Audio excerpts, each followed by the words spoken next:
हिंदी में यूपीएससी की तैयारी से संबंधित प्रोग्राम्स को देखने के लिए सब्सक्राइब करें स्टडी IQ IAS हिंदी। नमस्कार। इस वर्ष फिर से दिल्ली भारत का ही नहीं दुनिया का सबसे प्रदूषित शहर बन गया। कहानी सिर्फ इस वर्ष की नहीं है। हर वर्ष विंटर्स के आते ही कह दिया जाता है कि दिल्ली जो है वो दुनिया का सबसे प्रदूषित शहर है। इवन कथन तो यह भी दिया जाता है कि भाई अगर आपने दिल्ली में सांस ली है तो आप एक दिन में कई सिगरेट्स कंज्यूम कर रहे हैं। और इवन डेटा तो यह भी कहता है कि विश्व में कैंसर का और खासकर लंग्स के कैंसर का मुख्य कारण जो है वो धूम्रपान है। पर दिल्ली ऐसा शहर है जहां आप बिना धूम्रपान करे भी धूम्रपान से होने वाली बीमारी से ग्रसित हो सकते हैं। और शॉकिंग बात तो यह है कि दिल्ली ही नहीं, आपको भारत के कई और खासकर उत्तर भारत के कई शहर इस लिस्ट में आपको दिखाई देंगे जहां नोएडा, दिल्ली या फिर अलीगढ़ जैसे एरियाज आपको दिखाई दें। इवन विंटर्स के आते ही उत्तर भारत के मोर देन 20 ऐसे प्लेसेस हैं जो बेहद ही प्रदूषित शहरों की लिस्ट में आते हैं। पर यहां प्रश्न डियर यह है कि क्या दिल्ली या अलीगढ़ या फिर इसी प्रकार से नोएडा आदि क्षेत्र ये विश्व के सबसे ज्यादा इंडस्ट्रियलाइज्ड एरिया हैं? क्या ये सबसे ज्यादा औद्योगिकृत क्षेत्र हैं? अगर यहां औद्योगिक स्तर इतना ज्यादा है तो ये वर्ष भर इतने प्रदूषित क्यों नहीं होते? आई थिंक आपके दिमाग में प्रश्न जागना चाहिए। जबकि वो एरियाज जो वर्ल्ड में हाई इंडस्ट्रियलाइजेशन के लिए जाने जाते हैं, चाहे वो पश्चिमी यूरोप हो अर्थात वेस्टर्न यूरोप का एरिया हो या फिर अमेरिकन कॉन्टिनेंट आपको दिखाई देंगे, इन सारे क्षेत्रों में जो प्रदूषण का स्तर है काफी नियंत्रित होता है। बट कंट्री लाइक इंडिया और places like Delhi, why they are far ahead from these areas in terms of pollution, अर्थात प्रदूषण के इस स्तर पर ये क्षेत्र क्यों इतने आगे हो जाते हैं और खासकर विंटर्स आते ही? मुझे पता है आप सभी के दिमाग में ये प्रश्न जब ट्रिगर कर रहा है तो साथ में आप उत्तर भी दे रहे हैं। आई थिंक आप में से ज्यादातर लोग इसका उत्तर देने वाले हैं कि यहां अर्थात पंजाब हरियाणा के आसपास के जो किसान हैं ये वास्तविकता में जलाते हैं पलारी, अर्थात ये स्टबल बर्निंग करते हैं। और ये जो स्टबल बर्निंग है अर्थात जो रिमिनेंट्स होते हैं फसल के, ये जलाए जाते हैं पंजाब हरियाणा के एरिया में। और ये जो धुंध है, ये जो धुआं है, ये दिल्ली में प्रवेश कर जाता है। अगर आपने थोड़ी बहुत पढ़ाई की होगी तो जरूर आप यह कथन भी देंगे कि ये धुआं या मैं कहूं ये स्मोक भारत में कैसे और दिल्ली में कैसे प्रवेश कर जाता है। तो आपके पास इसका एक सहज उत्तर भी होगा, एक जनरलाइज्ड आंसर भी होगा कि एग्जैक्टली दिल्ली जो है वो इस कहीं लोकेशन पर आता है और यहां कहीं पर आपको पंजाब का एरिया दिखाई पड़ता है। और ये जो एरिया आपको दिखाई पड़ता है, आप उत्तर ये देने वाले हैं कि वेस्टर्न डिस्टर्बेंसेस अर्थात जो पश्चिमी विक्षोभ यूरोप से भारत की ओर आते हैं, कुल मिला के सहज शब्दों में अगर मैं कहूं तो हवाएं जो हैं वो उत्तर भारत में इस समय पश्चिम से पूर्व की ओर चल रही होती हैं। और ये वेस्टर्न डिस्टर्बेंसेस दिल्ली की ओर आते हैं, पर ये आते हैं पंजाब हरियाणा से होते हुए। अर्थात जो पंजाब हरियाणा की हवाएं हैं वो दिल्ली में प्रवेश कर रही होती हैं।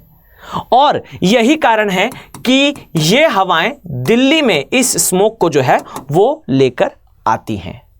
ये पश्चिमी विक्षोभ कहलाता है, वेस्टर्न डिस्टर्बेंसेस कहलाते हैं। ये चलते हुए भारत की ओर पश्चिम की दिशा से आते हैं। कई जगह स्नोफॉल करते हैं, रेनफॉल करते हैं, इसलिए इसे डिस्टर्बेंस की संख्या दी जाती है। आई नो आपके दिमाग में यही कुछ उत्तर जो है ट्रिगर कर रहा है। कहानी आपके दिमाग में क्लियर है, बट इस कहानी में बहुत सारे ट्विस्ट और टर्न हैं। Because there is a big question कि क्या फार्मर्स आज से स्टबल बर्निंग कर रहे हैं? क्या फार्मर्स आज से अपने फसल का बचा हुआ हिस्सा खेतों में जला रहे हैं? Then answer is no. अगर ऐसा होता तो लगभग ये जो फसल को जलाने की क्रिया है या जो अवशिष्ट है खेत के उन्हें जलाने की क्रिया है, यह क्रिया बीते 70 वर्षों में हमें देखने को मिली है। अर्थात ये आज घटित होने वाली घटना नहीं है। आप जानकर आश्चर्यचकित हो जाएंगे जब मैं आपसे कहूंगा कि स्कीम्स लाइक मनरेगा, हरित क्रांति और ऐसे बहुत सारे डायमेंशंस इस प्रदूषण के पीछे का कारण है, चर्चा करेंगे। But before I start, make sure कि अगर आप मेरे साथ geography as a optional subject पढ़ना चाहते हैं और जिस अप्रोच से अभी मैं आपसे इस विषय पर चर्चा कर रहा हूं, डिस्कशन कर रहा हूं, इस रोचक अप्रोच के साथ अगर आप पढ़ना चाहते हैं geography as a optional subject, तो आप मेरे साथ पढ़ सकते हैं।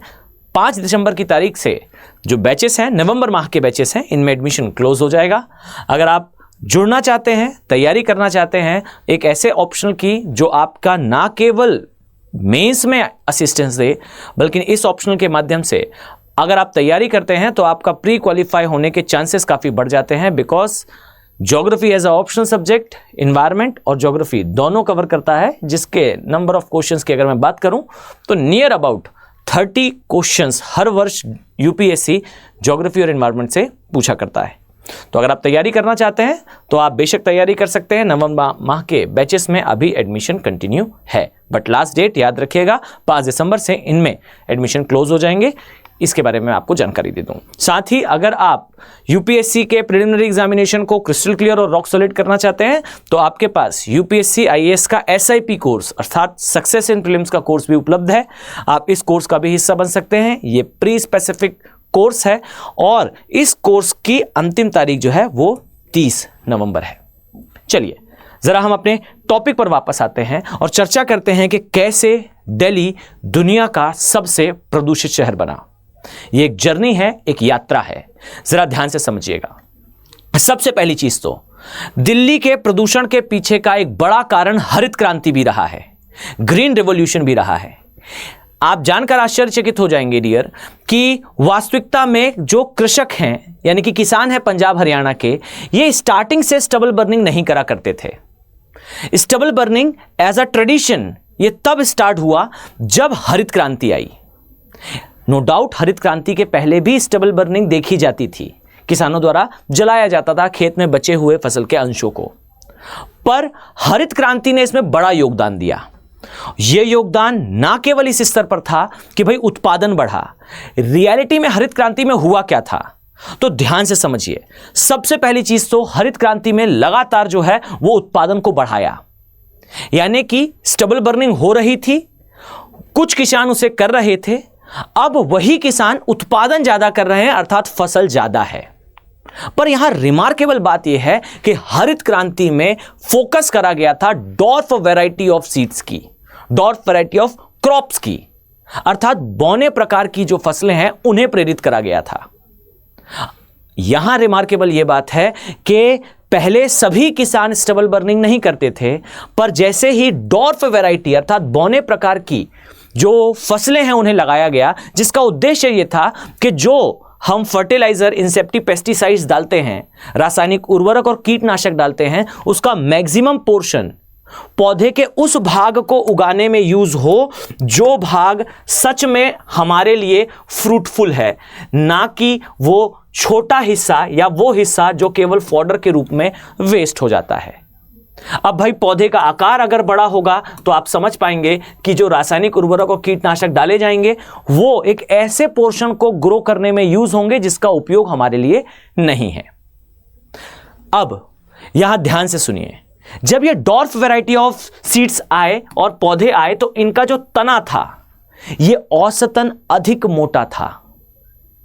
अर्थात पहली बात तो ये कि ये क्रॉप्स आकार में छोटी थी, तना थोड़ा सख्त था।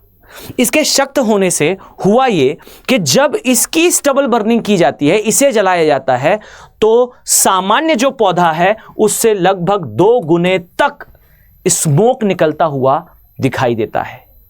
यानी कि हरित क्रांति से पहले जो किसान स्टबल बर्निंग कर रहे थे उन किसानों के द्वारा अब जब स्टबल बर्निंग की जा रही है तब दुगना स्मोक यहां से निकल रहा है। और दूसरी बात यह भी है कि भाई जब आप इस क्रॉप को जो थोड़ी लंबी हुआ करती है उसे यूज करते हैं प्रोडक्शन में, तो आप इसके फ्रूट वाले हिस्से को जब काटेंगे तो जो हिस्सा शेष रह जाता है इसे हाथों से निकालना आसान होता है। पर अब जब पौधे का आकार छोटा है हरित क्रांति के बाद, तब के केस में इसे हाथों से निकालना एक कठिन कार्य है। और अब के केस में और भी ज्यादा किसान प्रेरित होंगे कि बजाय उस रिमेनेंट को, उस बचे हुए भाग को हाथों से निकाला जाए, उसे जला ही दिया जाए। अर्थात हरित क्रांति ने जिस प्रकार के पौधों को इंट्रोड्यूस करा, जिस प्रकार के बीजों को इंट्रोड्यूस करा पंजाब हरियाणा के एरिया में, they are more likely to be burn. ये ज्यादातर केसेस में जलाए जाने के लिए ही जो है वो ज्यादा उपयुक्त लगा करते थे। अब देखिए, स्मोक तो दुगना हुआ ही, साथ ही ज्यादा किसान प्रेरित हुए इसे जलाने के लिए। पर यहां बात ध्यान रखिए कि जो किसान स्टबल बर्निंग उस समय कर भी रहे थे, वो ये जानते थे कि इस क्रिया के कारण पूरा गांव जो है वो भर जाता है स्मोक से। अर्थात मैं फिर से रिपीट करूंगा, सभी किसान स्टबल बर्निंग नहीं कर रहे थे। फिर क्या हुआ कि दिल्ली में प्रदूषण इतना बढ़ा? क्या कुछ किसानों के द्वारा स्टबल बर्निंग करने से उस समय दिल्ली का प्रदूषण इतना बढ़ गया कि दिल्ली प्रदूषित हो? Then answer is dear no. कहानी में अगला मोड़ आता है। The next step is Bharat में इंट्रोड्यूस हुआ एलपीजी। एलपीजी का अर्थ आई थिंक आप सभी को पता है, लिबरलाइजेशन, प्राइवेटाइजेशन और ग्लोबलाइजेशन। अब इस बात को समझिए कि जैसे जैसे इंडिया में एलपीजी बढ़ा, वैसे वैसे भारतों में जो है वो बड़ी कंपनीज का आगमन हुआ। कुल मिला के एलपीजी के आगमन के साथ भारत में बड़ी कंपनियां, खासकर विदेश की बड़ी कंपनियां एंट्री लेती हैं। अब यूएसएसआर के विघटन के पश्चात हम बहुत स्ट्रॉन्ग सोशलिस्ट नेशन नहीं रह गए थे। ऐसा नहीं था कि हम बहुत लंबे समय तक अपने बाजार को बंद रख सकते थे। रियलिटी तो यह है कि इंडिया उस समय पूरी तरह से तैयार भी नहीं था जिस समय हमें एलपीजी इंट्रोड्यूस करना पड़ा। हमारी इंडस्ट्रीज उस स्तर पर अभी रेडी नहीं थी, बट कोई रास्ता भी नहीं था। इंडिया ने एलपीजी इंट्रोड्यूस करा, भारत में बड़ी कंपनियों का आगमन हुआ और मेक श्योर कि सबसे बड़ा सेक्टर के रूप में निकल कर आया ऑटोमोबाइल सेक्टर। और यहां मैं आपका ध्यान एक बात पर केंद्रित करना चाहूंगा। आप इमेजिन करिए, साइंटिफिकली सोचिए कि जो भारी उद्योग होते हैं, बड़े उद्योग होते हैं, ये शहरों से दूर लगाए जाते हैं। इन्हें भारी उद्योग कहा ही इसलिए जाता है क्योंकि ये अपने कच्चे माल अर्थात रॉ मटेरियल के पास एस्टेब्लिश होते हैं। पर सेक्टर्स लाइक, उद्योग लाइक, इंडस्ट्रीज लाइक ऑटोमोबाइल जो वाहनों का निर्माण करती है, ये बाजार पर आधारित उद्योग थे। और जैसे ही भारत में एलपीजी इंट्रोड्यूस हुआ, लगातार ऑटोमोबाइल सेक्टर ग्रो होना स्टार्ट हुआ। और ये सेक्टर जब ग्रो होता है तो अपनी इंडस्ट्रीज शहरों के जस्ट बाहर लगाता है, जिसका एक सामान्य सा कारण है कि ये सेक्टर जो उत्पाद बनाता है, उस उत्पाद को बनने के पश्चात एक स्थान से दूसरे स्थान ले जाना एक कॉस्टली प्रोसेस है। अर्थात आप किसी भी गाड़ी को बहुत दूर असेंबल कर शहर तक अगर लाते हैं तो उसे लाने का खर्चा बढ़ जाता है। इसीलिए ऑटोमोबाइल सेक्टर हमेशा ही शहरों के एग्जैक्टली पास लगाए गए और बड़े शहरों के एग्जैक्टली पास लगाए गए। और इस कारण आप पाएंगे कि दिल्ली में रजिस्टर्ड व्हीकल की संख्या 1991 के बाद रैपिडली ग्रो हुई। और आज के समय रजिस्टर्ड व्हीकल की अगर मैं बात करूं तो दिल्ली दुनिया के सबसे अग्रणी स्टेट्स में से एक है, सबसे आगे आने वाले राज्यों में से एक है, एरियाज में से एक है हमारा दिल्ली। अब जैसे ही एलपीजी आया 1991 के बाद इंडिया में, खासकर दिल्ली में, आप पाएंगे रैपिडली वेहिकुलर पोल्यूशन बढ़ा, वाहनों के द्वारा होने वाला प्रदूषण बढ़ा। और अब यह प्रदूषण रिमार्केबल था। अर्थात अब पलारी का या मैं कहूं स्टबल बर्निंग का जो धुआं है यह भी दुगना हो रहा है और साथ ही वाहनों से निकलने वाला प्रदूषण भी तेजी से बढ़ रहा है। दिल्ली सन 2000 के आसपास प्रदूषित शहरों की ओर बढ़ रही थी। बट कहानी में एक बड़ा ट्विस्ट तब आता है जब गवर्नमेंट ऑफ इंडिया लॉन्च करती है एक स्कीम। शुरुआत में नरेगा, बाद में मनरेगा स्कीम।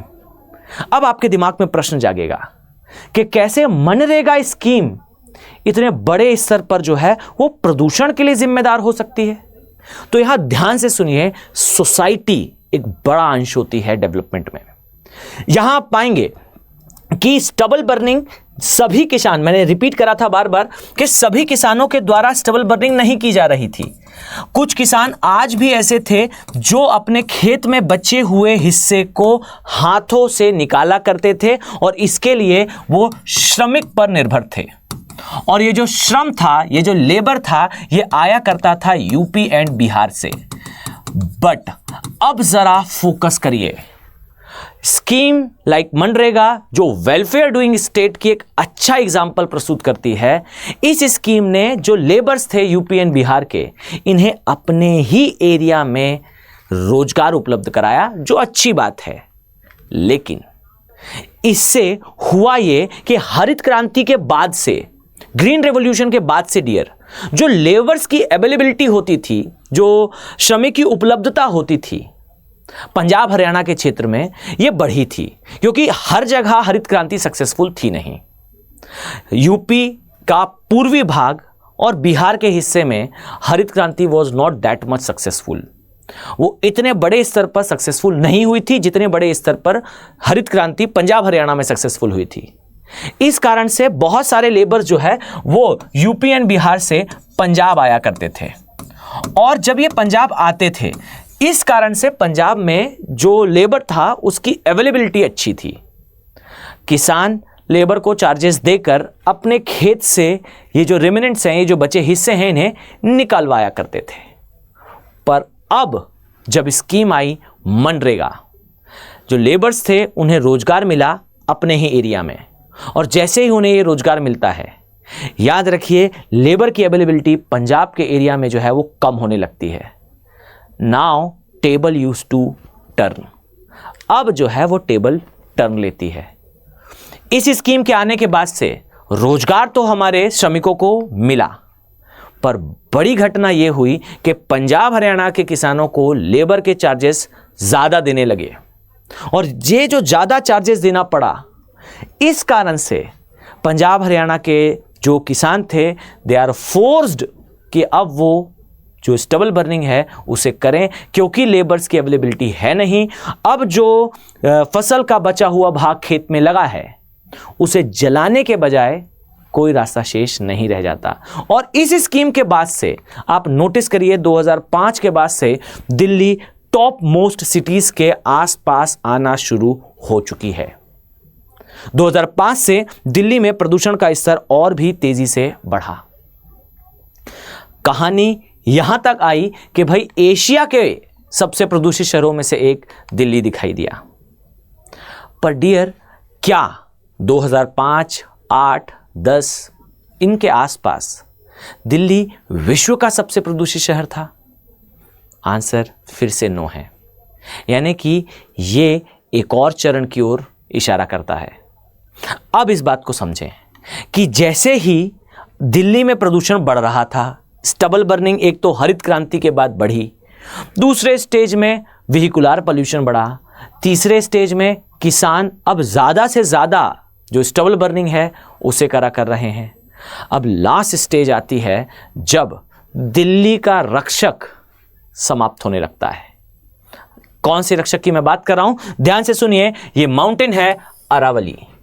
रिसेंटली से मेरा आशय 2018 के आसपास सुप्रीम कोर्ट का इवन डिसीजन है कि अरावली में इलीगल माइनिंग हो रही है। नियर अबाउट 91 पीक्स, चोटियां अरावली की गायब हो चुकी हैं। और इनके गायब होने का मेन कारण क्या है, मेन रीजन क्या है? वो है इलीगल माइनिंग ऑफ सैंडस्टोन, यानी कि जो बलुआ पत्थर है, इसकी इलीगल माइनिंग की जाती है और अरावली से उन्हें निकाला जाता है। जब इसे निकाला जाता है तो समय के साथ आप सोचिए कि कितने बड़े स्तर पर यह इलीगल माइनिंग थी कि पूरे के पूरे पहाड़ उस क्षेत्र से गायब हो गए।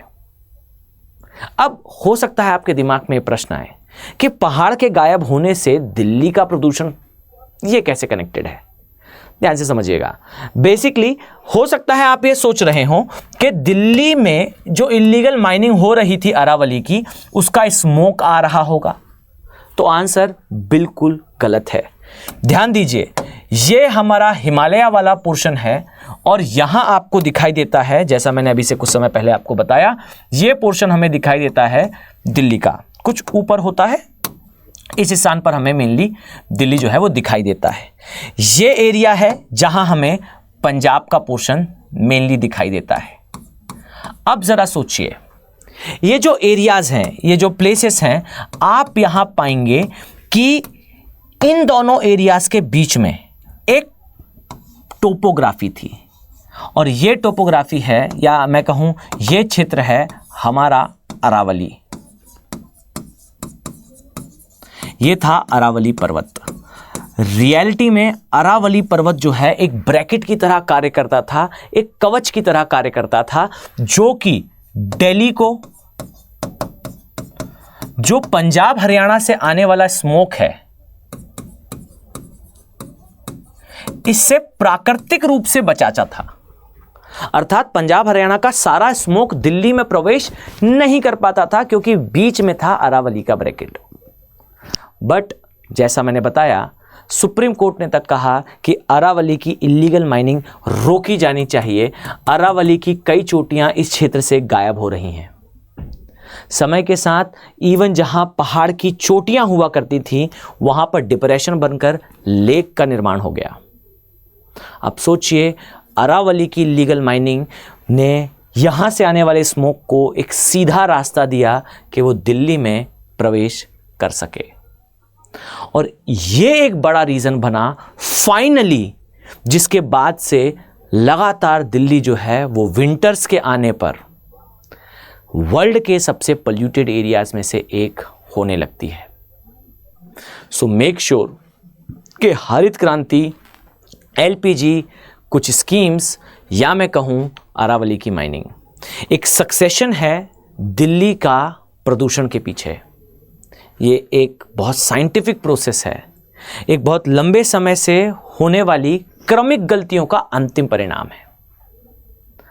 आई थिंक आपको जो मैं समझाना चाह रहा था वो आप समझ पाए होंगे।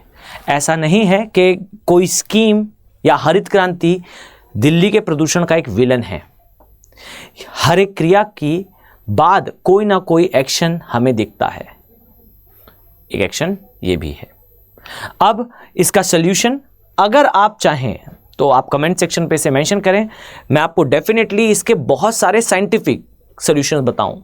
जैसे फिलीपींस का मॉडल है, आपको इसी प्रकार से शिकागो का मॉडल दिखाई देगा, और बिल्कुल इसी तरीके से आपको जो है शंघाई मॉडल दिखाई देगा, जहां शंघाई में केवल कृत्रिम वर्षा से नहीं, इवन विंड टार्स का यूज करके, इवन आर्द्रता का उपयोग करके इस जो स्मोक की प्रॉब्लम है इसे सॉल्व करा जाता है। अगर आप इंटरेस्टेड होंगे, जस्ट मेंशन योर कमेंट्स, मैं डेफिनेटली इस पर वीडियो बनाऊं और आपको ये बताने का प्रयास करूंगा कि और क्या क्या अप्रोच हो सकती है। आई नो आपके दिमाग में आ रहा होगा क्लाउड सीडिंग के माध्यम से वर्षा कराकर जो है वो धुंध को या धुएं को साइड करा जा सकता है, हटाया जा सकता है। पर याद रखिए, ये बहुत लंबे समय तक किया जाना शायद संभव नहीं है, पर इसके अलावा कई ऑप्शंस हैं, चाहे वो विंड टार्स का होना हो, एस्टैब्लिश होना हो जैसे मैंने बताया, या फिर जो एयर ब्लोइंग सिस्टम्स हैं। ये ऐसी कई अप्रोचेस हैं जिसके माध्यम से विश्व ने इन समस्याओं से अपने आप को बाहर लाया है, तो हम क्यों नहीं। Do leave your comments and make sure कि अगर आपका ऑप्शनल सब्जेक्ट बेसिकली ज्योग्राफी है, और जो कि होना भी चाहिए, तो जैसा मैंने बताया बैचेस जो है वो स्टार्ट हो चुके हैं, एडमिशन क्लोज होने वाला है। तो देर ना करें, अगर आप मेरे साथ पढ़ना चाहते हैं, इसमें टेस्ट सीरीज भी इंक्लूडेड होगी और आपको पूरी जर्नी में मैं असिस्टेंस देता हुआ दिखाई दूंगा। इस बात का विशेष ध्यान रखिएगा कि अगर आप इस कोर्सेज को ज्वाइन करना चाहते हैं, स्टडी IQ के किसी भी कोर्स को ज्वाइन करना चाहते हैं, तो आपको यूज करना है फैकल्टी कोड का, which is AK live code. ये कोर्स हो या फिर SIP का कोर्स हो, दोनों ही कोर्सेज को अगर आप एनरोल करना चाहते हैं, do make sure that you have to use AK live code. इस कोड के माध्यम से ही आप जब कोर्सेज का पार्ट बनते हैं तो जो मेंशन्ड प्राइस है ये आपको देखने को मिलेगा, जो कि मिनिमम प्राइस है। इससे कम प्राइस आपको कभी भी देखने को नहीं मिलेगा। तो चलिए, इस उम्मीद के साथ कि आने वाले समय में मैं डियर आप सभी सीरियस IAS एस्पिरेंट्स को इन बैचेस में देखने वाला हूं।